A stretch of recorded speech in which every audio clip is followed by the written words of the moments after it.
Hello there, Outliers. Niiamah Ashong here, and thank you so much for letting me be a part of your journey. We are joined here once again on the Outliers Edge podcast, where we champion the leaders who are shaping the next era of humanity by helping them leverage what makes them different to make their difference in the world. And so today we have an outlier that I'm incredibly excited to get in front of all of you and for you to see more about the different world that she's creating. We have the pleasure of being with Dr. Teri Baydar. Dr. Teri, it's an absolute pleasure to be in space with you. Thanks for coming on here today. It's an absolute honor to be here. Absolutely, Niiamah. I love it. It's cool. Like what I love to do when I start the conversations, just to remind myself about like who the person is that's in front of me, right? And some people might do it through their bios and like here goes all the things they've done, but I'm going to tell you about like who you've been to me. And one of the things I really appreciate about you is that I do feel like you are a world shaper. In my mind, I was thinking world creator, but I really do feel the elements of world shaping with you. Like we might get into some of the things that you brought in our past conversations around like love consciousness and beyond. But you take the things that we see in life and you actually help shape it into like a new existence, a new way of interacting with it. And I think the world shaping part really does feel strong for me. I have multiple distinctions because I spend time in worlds. So I'm like, who's a world creator? Who's a world shaper? What's a world builder? Like I have all those things there. And you really do like show up strongly in shaping the world around you. Thank you. I feel like that's pretty spot on. Yeah, it feels good here. Well, Dr. Terry, I've let people know a bit about who you are to me right now. I like to give them a chance to get to know you. Let's do this. I want to understand like what you're really about. Like, we'll let them know personally and professionally what you do, but like tell us about the different world that you're shaping right now. Let's do that, and then like through that, let's get to know you as well. Yeah, yeah. Well, I mean, what I do is I live in the right mind. I live in love consciousness, as you mentioned earlier, and that's what I teach. So it's sort of like I like to think of it like, there's two sides to the river. There's a side where people are happy and thriving, and there's a side where people are killing each other and doing horrible things to each other and whatever. And I kind of I'm the person that gets on the ferry boat and goes across and says, "Hey, you want to come over to our side?" And this is what I do with leaders. Because obviously my side is where people are happy. There's a lot less suffering. They're a lot more capable, um, fulfilled, whole, you know, and they're able to live life to the fullest. I mean, I don't know. Where I live is hard for people to, I mean, when I say where I live, it's like in what mental, emotional realm I live in, you know, is, ooh, sorry. So the mental, emotional realm that I live in is hard for a lot of people to grasp. And the reason for that is that it's not graspable. You cannot capture, contain, and control the love consciousness. It's bigger than us. This way of being is bigger than the practical tactical of our life. It's the true aliveness. Let me know if you have any questions here or Yeah, I have questions. So no, don't worry, Dr. Terry. I got you on the question side of things. I think let's give a little bit of room here just to like get a chance to see you a bit personally too. So because we're gonna spend some time on the love consciousness and seeing things from there. We'll talk more about your clients as well, but I want to get to like to know you, like who are you in that from that perspective. Like just give us a couple different nuggets about like you as a person. me as a person. Yeah. Um, that's really hard. Oh yeah. Tell me more. Yeah, That's interesting because I don't know what you mean by that. Yeah, that's a good question. So I like to leave. I purposely like ask open-ended questions just to Yeah. see what people say. Um, I don't necessarily have any specific elements to it all, but like, you know, and it might be like, hey, you're going to find out about me as a person through the conversation, but I want to leave some space if there's anything that you're like, oh, that like this is my life, this is what I do. Like you're like, if your life is this, then we're in alignment there as well. But I want to make sure So I mean, like, uh, professionally, I'm a leadership coach. I'm an author, I'm a teacher. Those are all roles that I have. I'm not a mother, which many people assume because of my age or something, but not at all. And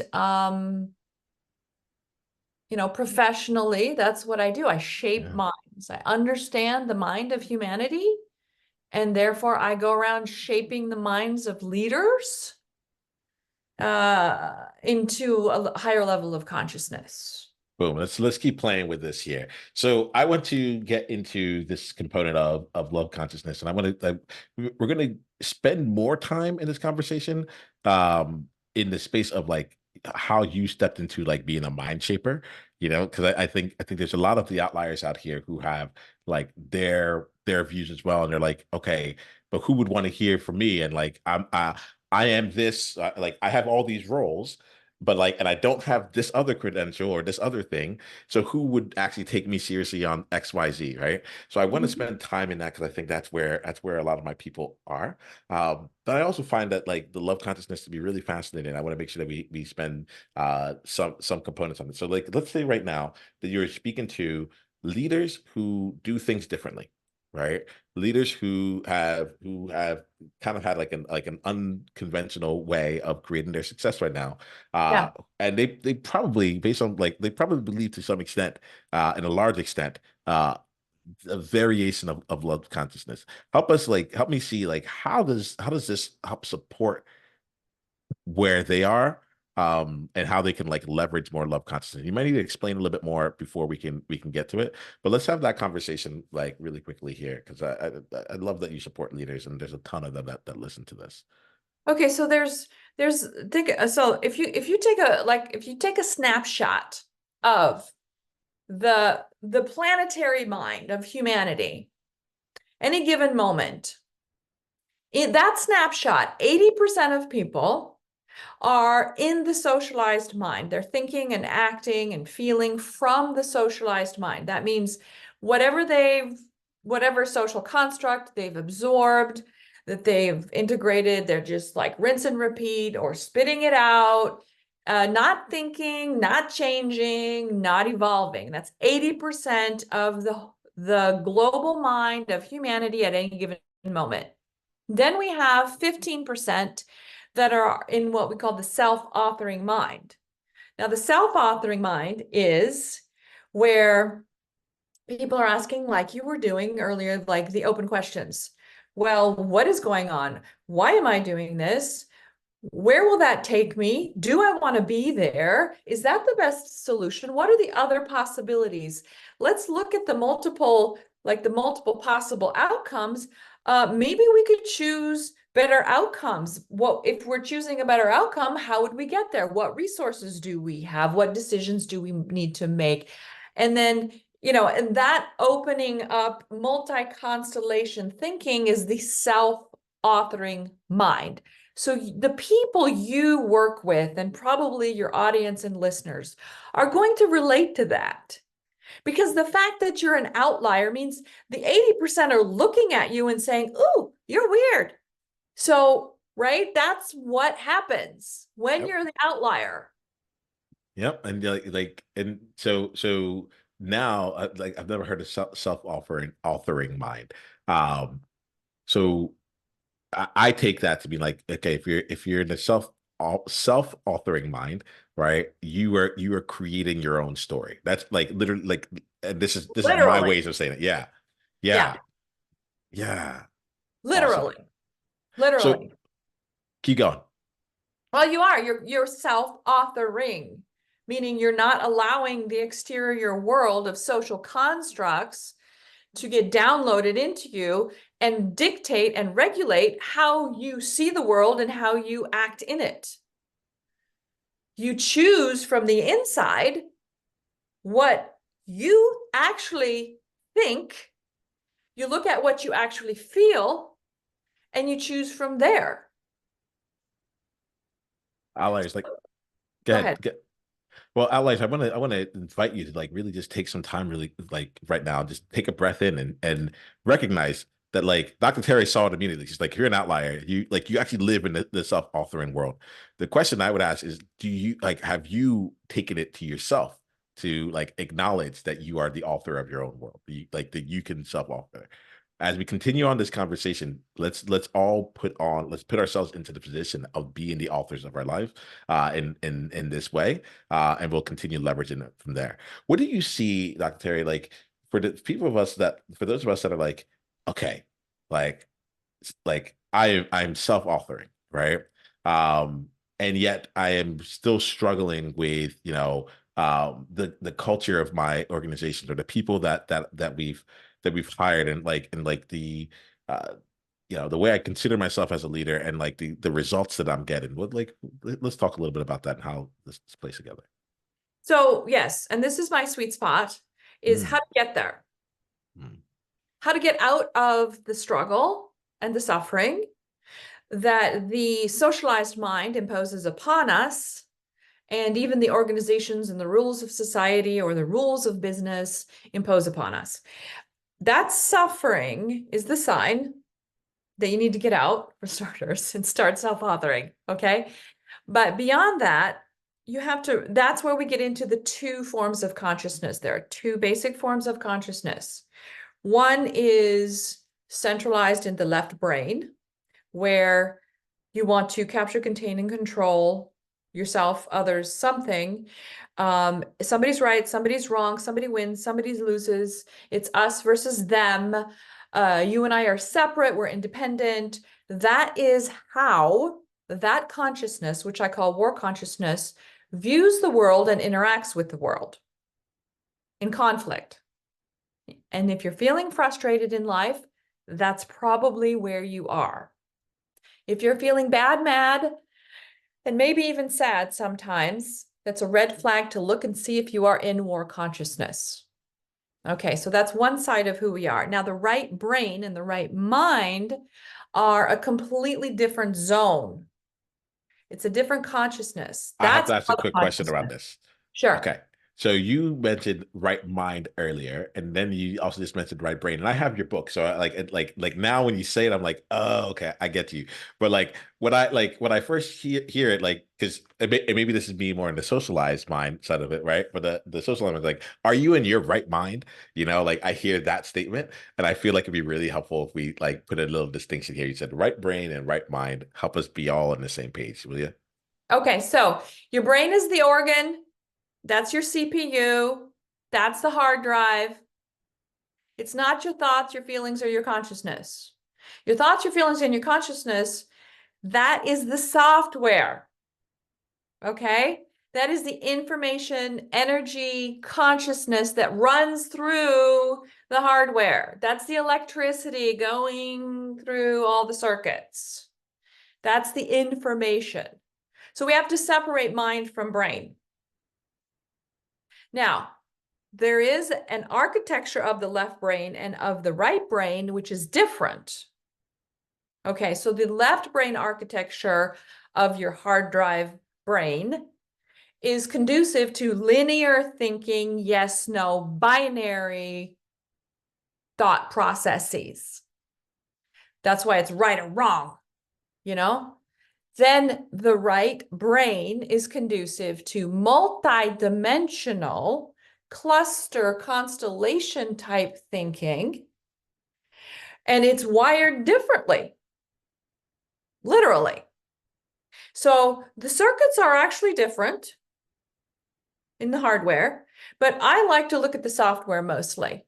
So I'm looking at the consciousness, the part that is information consciousness, because what's really cool also about the brain is that if you change your thoughts and feelings, It actually changes some of the wiring of your brain. The neuroplasticity allows us to rewire the peptides of our brain. That's just a really geeky, cool thing that we can do as humans.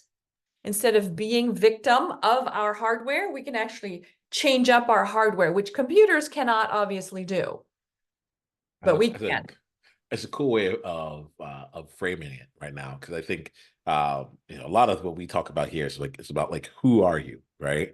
And there's a secret like asterisk to everything that I say, which is I'm like be you asterisk, but the you who you are is going to evolve, like will keep growing, and I like this like connection here with like the neuroplasticity, where it's like your brain can make like the hardware itself can keep changing on you, Mhm. provided that you start changing how you interact with you, like the software molds the hardware in that regard. Yeah, Am I getting that right?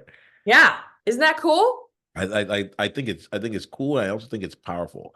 I think it gives a lot of space to some one, just like the elements of like the power of like reframing and like reframing and choosing to think about things differently. It's interesting because what's going into my mind is uh like coming about things and thinking, oh, I'm just being like overly positive, or like I'm not, so on and so forth.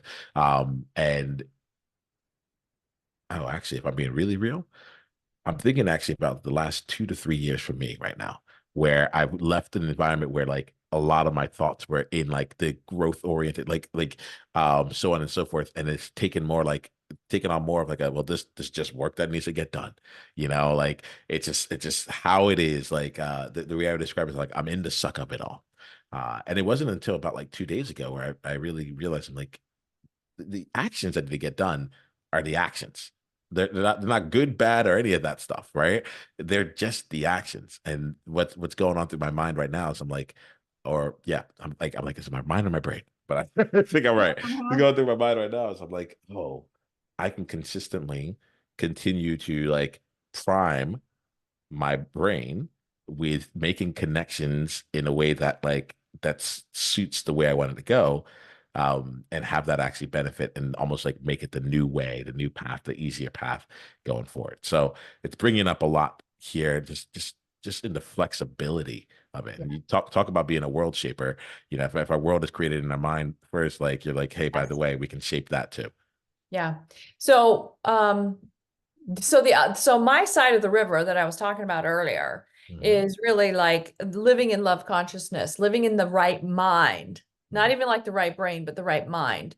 And that right mind is, and I joke about it like, like you did earlier, but it's love consciousness. Yeah. And from love consciousness, it's this understanding that we're interconnected, we're interdependent, life is bigger than us. We are part of an ecosystem. The ecosystem affects us and we affect the ecosystem.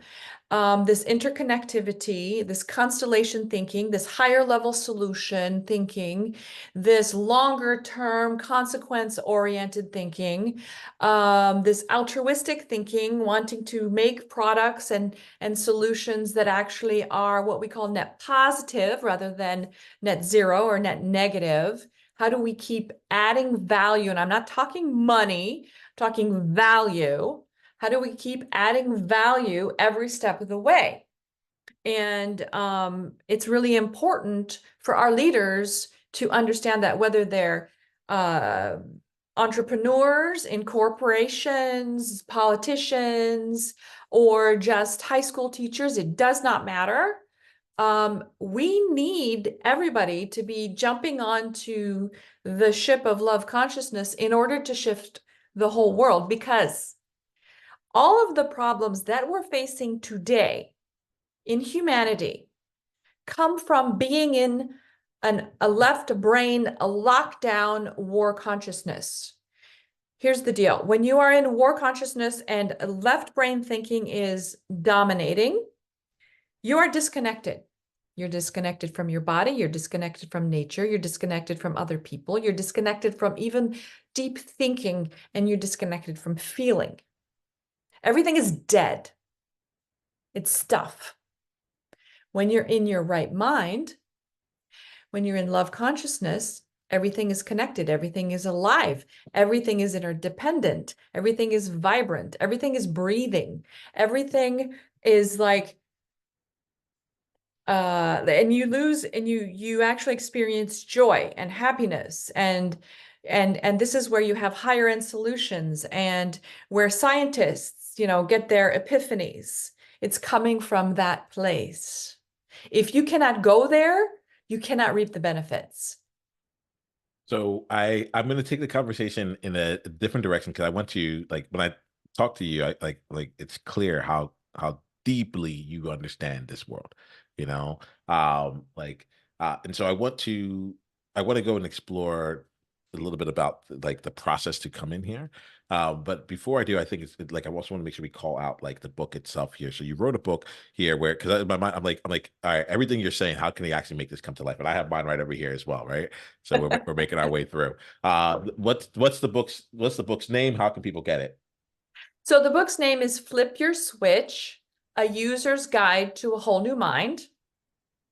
It's on Amazon and a bunch of other places. The audio is not out yet, working on it.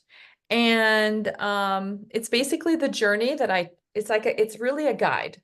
It's the journey that I take my clients through to get out of their left brain into their right mind, out of war consciousness into love consciousness. And understanding, it's actually about 52 chapters, 52 weeks in a year. Each chapter is a couple of pages and a principle. It's interwoven. You can read it in the disorder, because I use that right mind architecture Yep. to write it. But there is a linear to it as well. If you prefer, you can go either way. You can read it in the order or in the disorder. It works both ways. Awesome. Outliers. I want to make sure that you get your hands on this because what I love to do here, I recognize that like it's impossible to really get everyone to understand all of what's going on in someone's world in like the span of time that we have in these episodes. But if I can get them to know enough to say I'm gonna go deep, I'm gonna continue down this person's world, like that's typically like that shines for me. In a bit, we'll share like your contact info or anything else, like if someone wanted to reach out to you. But I'm now curious about like the process of like you get world consciousness and love consciousness, like you get this deeply. And I'm curious to have this conversation around less about like the specific topics, but more around the place of like if someone else is out there and they're like, I see the world differently, you know. Um, how they can step into it. I don't want to do it from a standpoint of like what I'll ask is this: when did you know it was time to like get this, like get your message and help people see this, to get everyone onto the ship as you were talking about it a little bit earlier? When did you know that it was like time to answer that calling? Okay, so let me see how I can parcel this out. So this is I was already born weirdo, okay, with high level of intuition and knowing, and some precognition, and being like, what, other people don't know what's gonna happen before it's gonna happen? Hello? What's wrong with, Mm, like, when I was 12, was talking to children. We were playing, and I was 12 years old, and they're like, oh, aren't dreams weird? Like, I don't know, pink elephants or whatever. And I'm like, no, dreams just tell you what's going to happen before it's going to happen. Because up until that age, I had been pretty much just dreaming in precog zone. So, and that's when I found out that I was weird, i.e., today we get to say neurodiverse. Thank you very much. But, and I was like, oh, not everybody's experiencing this. I'm experiencing this differently. And then I started to notice the difference. And I think this is important because I believe that this kind of love consciousness and right-mindedness is accessible to everybody. So anybody and everybody who's out there listening can tap into it for their benefit and happiness and development, right? It's there. It's built in for every human being. So why not? It's free.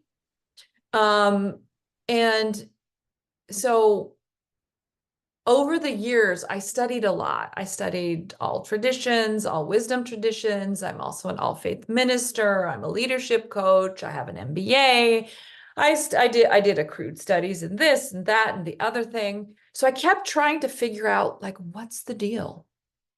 Like, what's going on? Like, why are we making such shitty decisions? Like, what is with people that they're going around beating each other up or doing horrific things? I don't get it. I was like, I don't get it. And then I had some really, really bad experiences with a martial arts group. And it was like, and then my intuition started to like plug into a lot of different things. I'm like, there's love and there's war. Hold on a second. And I started to see, because I knew so much about the brain, and I'm like, oh my goodness, it all plugs in, it all fits, it all comes together. It's like the MC squared of everything on everything. I'm like, these people are fundamentally the martial arts people I was with, not all martial arts people, but the ones I was with, they were completely almost like deranged. And they were cruel and they were bullies and they did this to me and other women. And I saw all this going on. I'm like, they're war conscious. Like they cannot conceive unity. They cannot conceive peace. They can like, I was on the other end and I couldn't. And so they showed me by their mistreatment of me really what it is that they are living and where they're coming from. Pure war consciousness. And I was like, holy moly, I get it now. Because I was living in love consciousness for so many things. I didn't understand the other side now. And I realized that most people are on the other side of the river and they don't know that there's this love consciousness thing over here. So that was about 10 years ago. Okay, so just to play this out here, and then we're gonna wrap up for today. But about 10 years ago, you had this epiphany of like, wait a minute, they're on the other side of the river. They didn't even know how good it is to be here. Um, like just take me through like almost like a quick trade on it because I think there's outliers who are coming to their realization point where they're like, wait a minute, like I see something different. There's other people who are coming to like their toleration point where they're like, I can't not do something about this. There's like so on and so forth. So that was about 10 years ago. I'm very curious about like your journey to like because when I meet you, like you are a crusader for it. Like there's no apologies, there's nothing there. It's just like y'all should know about this. Everyone needs to get on this ship. All right. Like let's make Mhm. this happen. So I'm very curious about like that, like either the trajectory or the evolution or what like over the last decade. Oh, well, yeah. I mean, I was in a dark, deep, deep, dark place when they got done with me. Like, I was at the bottom, bottom, bottom.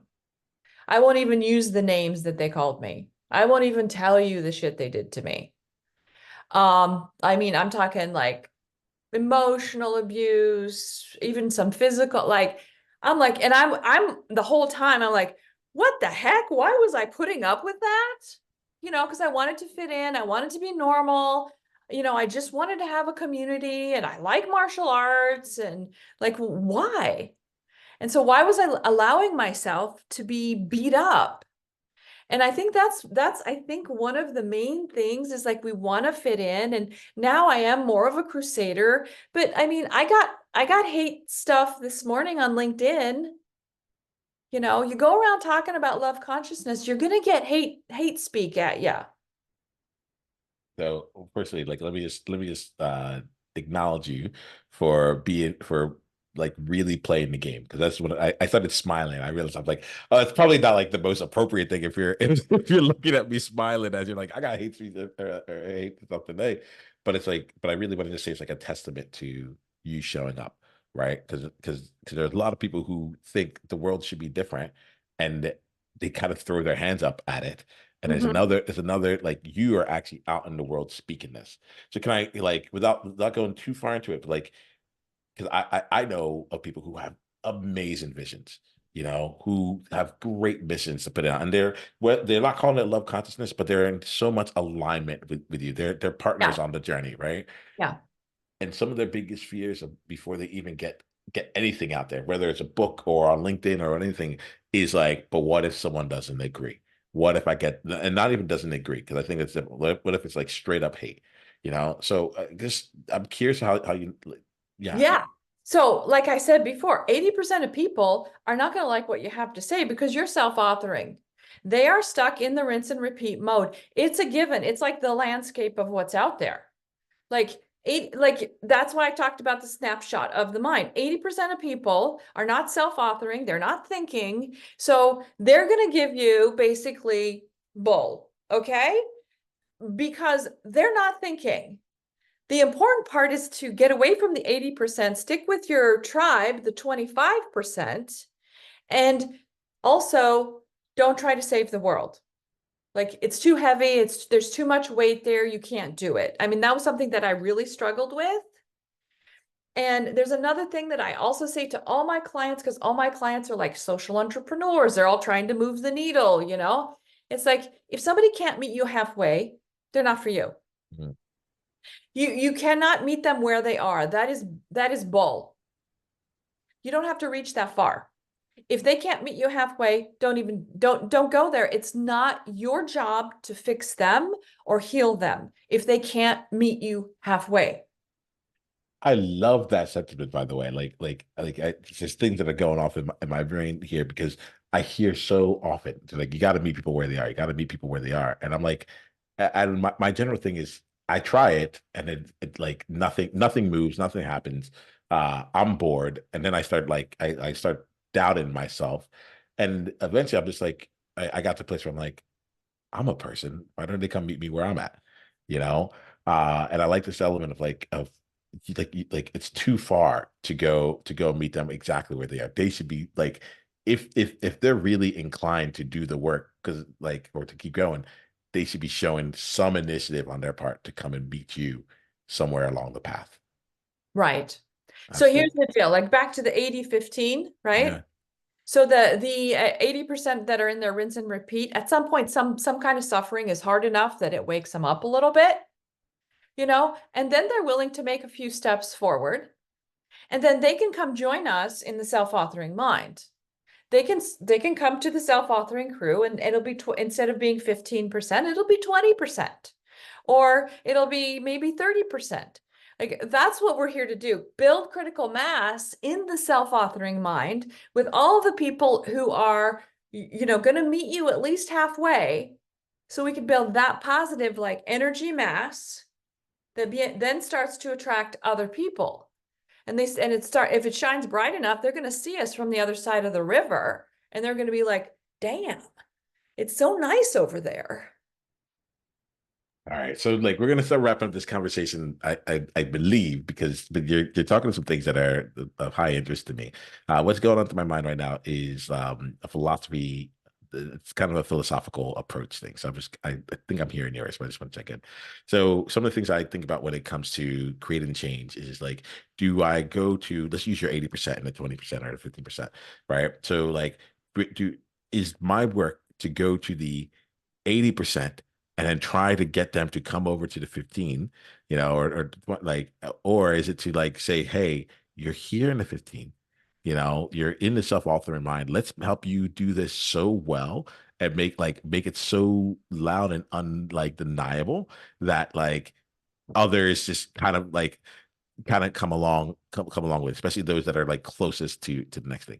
So I'll be curious about like your take here, like peer to peer, about like what's your approach? How are you doing this to keep filtering more people into the ship that you're on? Yeah, I think it's both. Mm, Yeah, I think it's both. It's like, think about the name of your podcast, Outliers Edge. So on the 80% mass, there are people on the edge that are kind of like, oh, this ain't so good. yeah. So it's like, oh, so they're tapping into something within themselves and they're ready to maybe move on and stop being in rinse repeat mode. And they're ready to start thinking. They're ready to start living their lives for themselves on their own terms and making new and different decisions and having a different kind of lifestyle and engaging with people and connecting and, having love in their life, right? Thank you is the thing I'll say that. Thank you. So, Dr. Terry, we've come to our time here today. I'd like to end it here with I actually have 4 questions for you. Okay. The first one is an outsight that you have for anyone that's listening, right? So an outsight I coin it as something that's a takeaway, a lesson you want them to walk away with. But it's something that you are providing to them. So what's an outside that you have for any outlier that's listening? So that love consciousness exists, even though we are in a war conscious world. It is not the natural nature. It's man-made. It's made by hundreds of years of exploitation, oppression, and all sorts of bad choices. And therefore, the underlying nature of life is actually love conscious. So it's there. We just buried it. So we can unbury it and you can have access to it. It's yours. It's built in. Take it. I love it. I love it. It's like there's a simplicity to it, and it's right there. Just go for it. Awesome. So the next question I have for you is for you. Like, so we went to the outside there. What's an insight that you've had about any part of our conversation today? Well, when we talked about the outliers, like we do, you know, when we're trying to address the 80 percenters, we'll call Mhm, it the 80 percenters mhm. that are not thinking or trying because they've either given up or they've just been indoctrinated. So it's oh, well, like and the fact that there's all these people on the edge that are probably ripe for coming over to the self-authoring, love conscious side instead of, just being beasts of burden. Yeah. Like it's playing on me too. Like it's the what's it called? The diffusion of innovation curve. Diffusion of innovation curve, which talks about innovators and early adopters and early majority, so on and so forth. It makes me think about that, right? Where it's like there's like they say what 4% are um innovators, 12% are early adopters. So now we have like that's basically 15, 16% right there. And now we're getting to like how do we get the early majority on here? How do we get more of the people to like cross over into this place? So you're getting me to think in terms of that and just look at a lot of what I'm doing from like a lens of like, okay, this game makes sense. We like, and really what I also feel, I want to just say thank you. It's like 1% at a time. There's something like really beautiful around it. Like, well, we get 15 to 16, 16 to 17, and then like eventually have it keep going so we can go, but 1% at a time. So let's do this here, Dr. Terry. Like for anyone who wants to stay in your world, who wants to go further with you, they know about Flip Your Switch. They can go get the book. They can go get the book on Amazon. So like, where if someone wants to continue down your world, what's the best way for them to do it? There's two main ways to do it. So depending on what you want out of it and who you are. So if you want leadership coaching, you can go to whitelilycoaching.com. That's my professional leadership coaching website. If you're not sure yet, or you just want to read the book and you want to learn more, you can go to loveconscioushuman.com. Loveconscioushuman.com is where I'm trying to populate a lot of really good information for free, not a membership site or anything. I do sell a workshop that I do on cultivating joy. There's then also, I will be having 2 podcasts coming out in the next year. And the first one is is the Love Conscious Human podcast. Lovely. Well, I'm excited for this year, and one of the things I love about podcasts is that like we never know when someone's going to listen to this. So, like by the time you listen to this, the Flip Your Switch might not actually be on audio version as well. So go check out check out and make sure you don't miss out on that altogether. So we'll end our conversation with this last question here, Dr. Terry, and it's called the time capsule question. And in it, a lot of times we look at where we are right now and say like, oh, if I could go back in time, this is what I would say, like tell a younger person or tell myself. I'm not interested in that. I'm curious about the advice that you would leave for yourself now that would be meaningful for you 10 years from now. Like with the wisdom you have right now, what's a message that you would love to like hear or that like 10 years from now? Because you're like, oh, I knew it now and I might forget that. I'm not sure I understand the question. Can you do that Absolutely. again? Yeah, I'll bring it again. So given what you know right now, if you had to like leave a message for yourself that you weren't going to like read again or hear again and for another 10 years, but at that moment it might be like reminding you about something that you know to be incredibly important to you. Like just don't forget this. Yourself. You're leaving a message for yourself 10 years later. What's the message that you would leave right now for yourself to remind yourself in 10 years?